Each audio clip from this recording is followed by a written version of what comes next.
நம்மள பல பேர் காந்தாரா திரைப்படம் பார்த்திருப்போம். அதுல 2 தெய்வங்களை பத்தி சொல்லியிருப்பாங்க.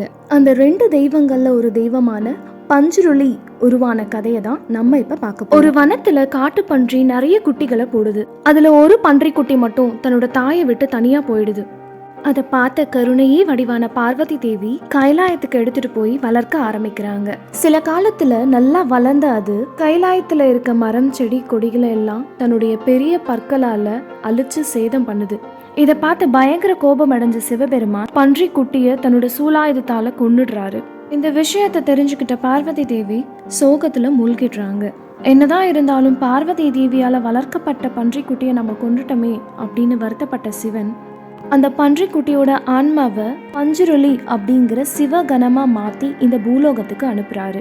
இந்த பஞ்சுருளி அப்படிங்கிற பூதகணத்தோட வேலையே பறந்து விரிஞ்ச இந்த பூமியில திரிஞ்சு விளையாடி இந்த பூமி தாயினுடைய இயற்கைய பாதுகாக்கிறது தான். இந்த காக்கும் தெய்வத்துக்கு நன்றி சொல்ற விதமாக இந்தியாவில் பல இடங்கள்ல அரிசி மற்றும் பொறி வகைகளை படையலா வழங்குறாங்க. நம்மளோட வாழ்க்கையில நன்மையோ தீமையோ எது நடந்தாலும் அதுக்கு பின்னாடி ஒரு பெரிய காரணம் இருக்கும் அப்படிங்கிற விஷயத்த இந்த கதை மூலமா நம்ம தெரிஞ்சுக்க முடியுது. நன்றி, வணக்கம்.